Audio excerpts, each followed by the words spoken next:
जालन्यामध्ये अवैध गर्भलिंग निदान तपासणीचा पर्दाफाश करण्यात आलाय। 2 बोगस डॉक्टर पोलिसांच्या जाळ्यात अडकले।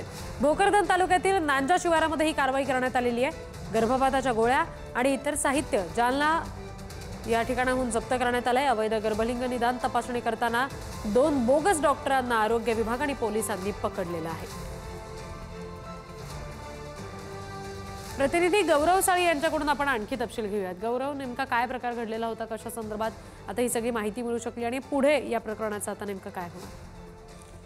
खरं आपण जर बघितलं तर अतिशय मोठी कारवाई म्हणायला लागणार आहे आणि ही कारवाई जी ती जालन्याच्या आरोग्य विभाग आणि स्थानिक गुन्हे शाखेने केलेली आहे।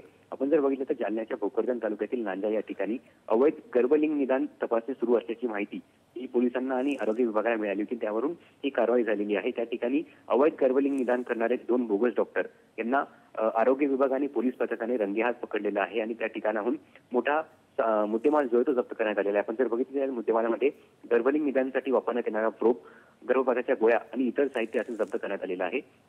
आपण जर बघितलं तर या प्रकरणी आता भोकरदन पोलीस ठाण्यामध्ये रात्री उशिरा गुन्हा दाखल झालेला आहे आणि पोलिसांकडून पुढील तपास सुरू केला जात आहे। आपण जर पाहिलं तर ही कारवाई जी झाली त्यामुळे एकच खळबळ उडालेली आहे। या रॅकेट मागे म्हणजे हे रॅकेट नेमकं किती मोठं आहे, यात कोणाकोणाचा समावेश आहे याचा तपास आता पोलिसांकडून केला जात आहे। मात्र या कारवाईमुळे एकच खळबळ उडालेली आहे। जी, धन्यवाद सगळ्या तपशिलांसाठी।